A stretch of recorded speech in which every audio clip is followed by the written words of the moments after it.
Today during this instructional video, I'll be meeting with Paige. Paige is a 20-year-old student currently seeking treatment for her depression and anxiety. As this is our third meeting together, we've been talking about CBT, cognitive behavioral therapy. We've been working on the basics, teaching her the triangle, thoughts, feelings, and behaviors. I've been teaching her that if she can change her thought pattern, we can then in turn change her behaviors and her feelings. Today I'm bringing in my first skill of psychoeducation, and I'm going to be teaching her Socratic questioning. I'm trying to teach her different methods of using questioning to change her cognitive distortions.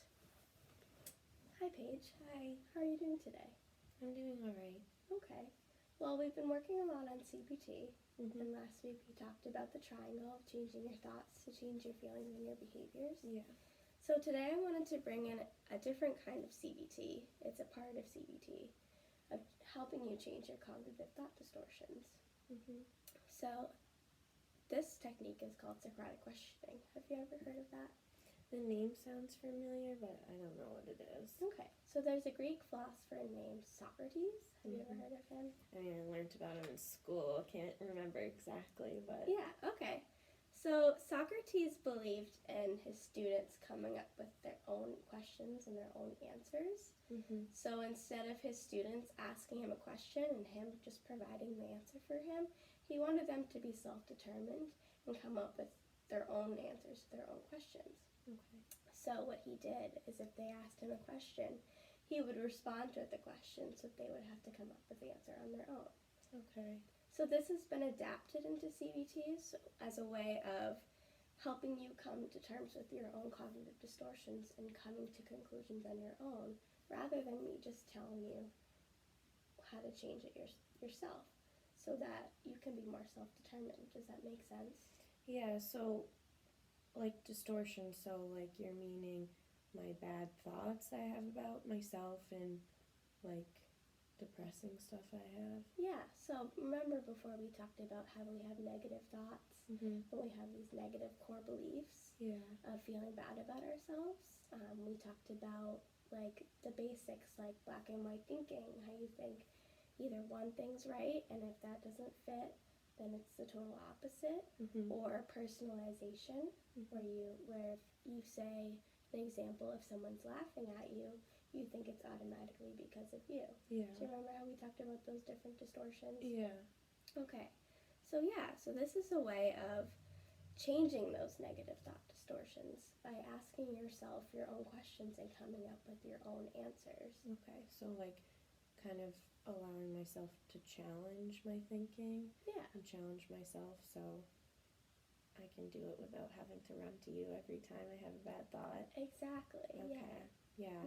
I feel like that would be helpful so I could do it when I'm at school, Mhm. because I have a lot of, like, it's easy to come to talk to you about it after, but I don't know what to do in the moment. Exactly. There are a lot of different CBT techniques, Mm-hmm. but I thought this one would be especially useful in helping you be self-determined. Okay. Yeah, that sounds good.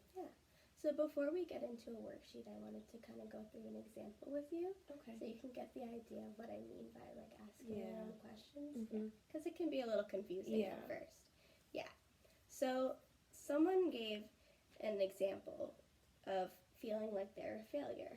Okay. So what the therapist would ask, or me in this case, is what's the evidence that makes that thought true?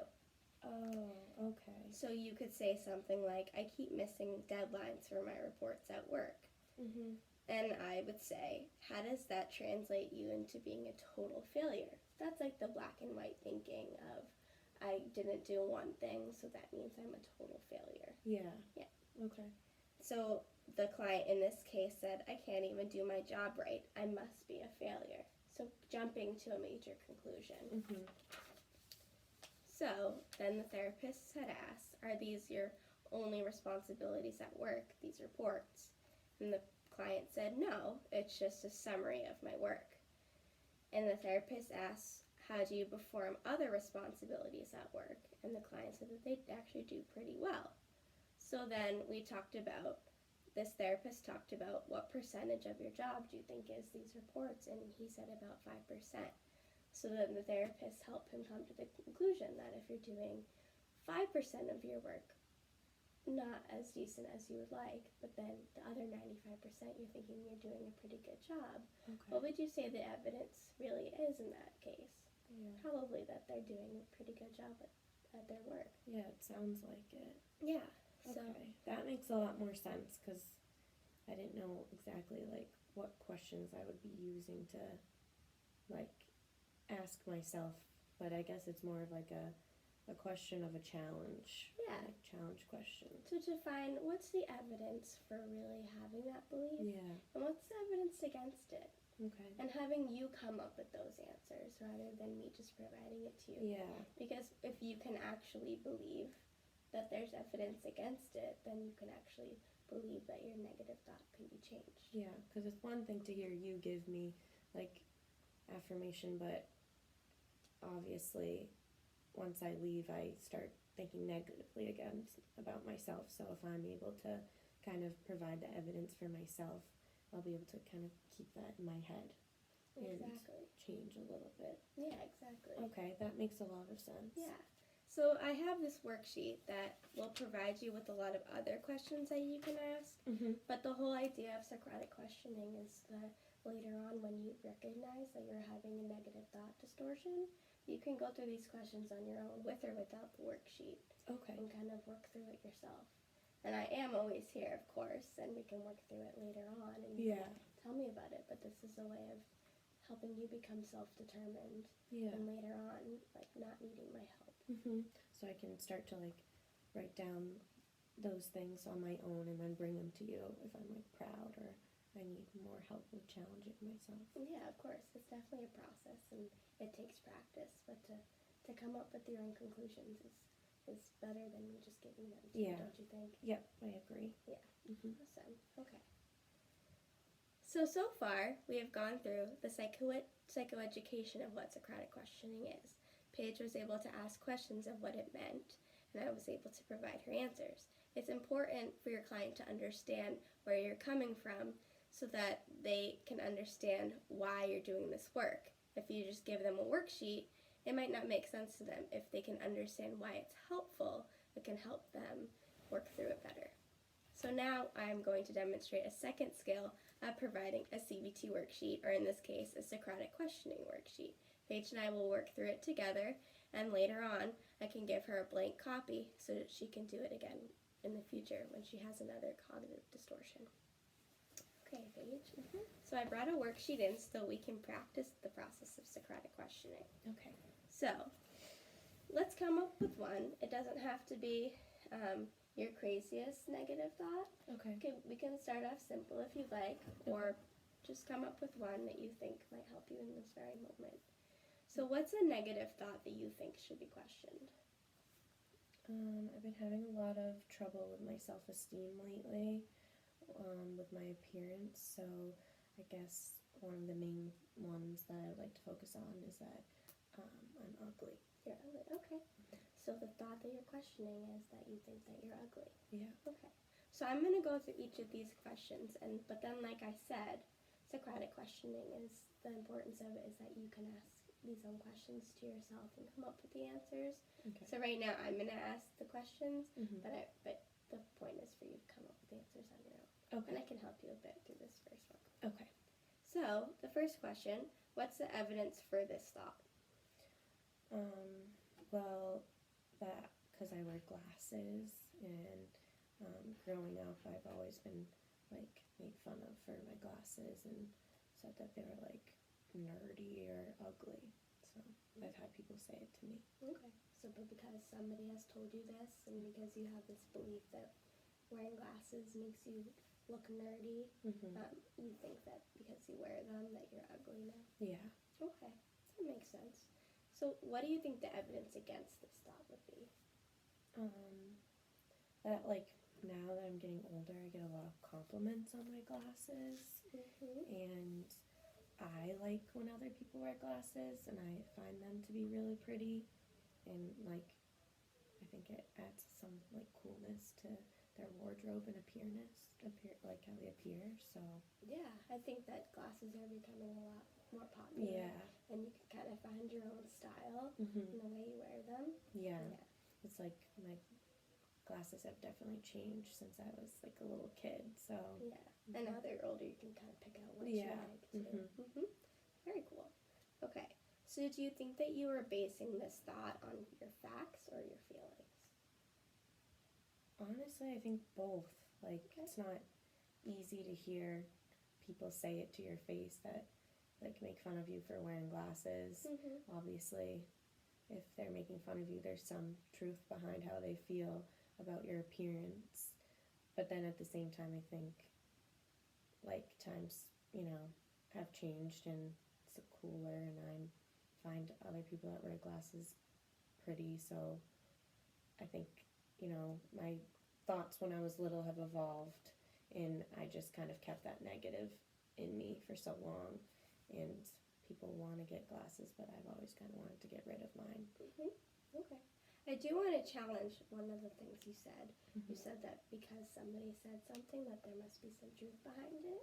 Yeah. I want to alter it and say that the fact behind that is that it's a fact that somebody said it, but there isn't a fact that means anything. Okay. Because just somebody saying something doesn't mean it's true. Mhm. Them saying something, it's a fact. Like, it's a fact that I'm talking right now, Mhm. but what's the fact?